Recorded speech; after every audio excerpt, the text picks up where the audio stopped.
Çarlağa benim çıkan dedim va uyumlen. Çakırdık haberi geldi biyimlen. Gele bu sağa kaldığıma gelsinler, bilmeyi bu sağa bir omuzun versinler. Haylap verdim kapısını yanına, kırsaymağa suyu biyim canıma.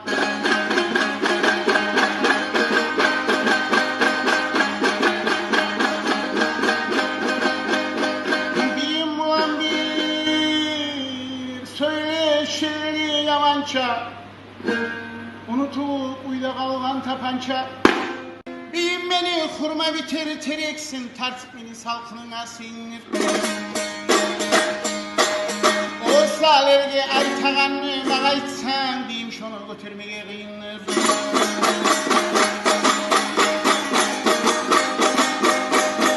O salerge hey aytağanlı bağaytsan, yamanatta yatumu aşarman. Yamanattan yatumu aşarman, yamanla atuğun yerin taşlarman.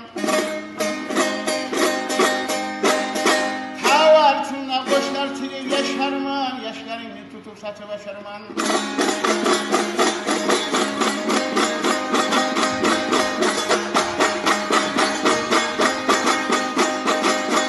Analardan bir tuvanlaşlı bir aratman.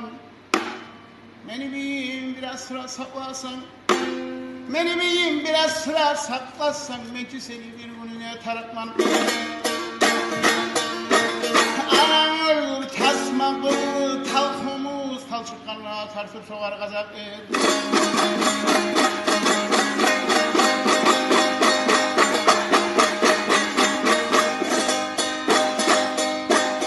Anan ölür bir tasma kılı talhumuz, talçıkkanlığa tartıp soğar gazap er.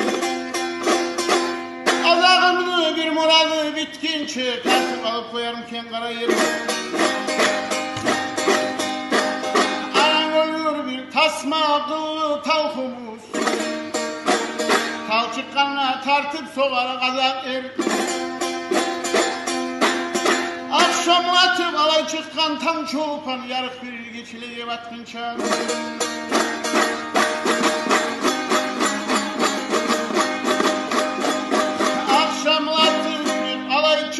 Tam çoğupan, yarık bir geçerli batkınça. Adam olur kop kıdırgan, kazak bir kan sıklatır kara yerge yatkınça. Anam olur hey, kop kıdırgan, kazak bir kan sıklatır kara yerge yatkınça.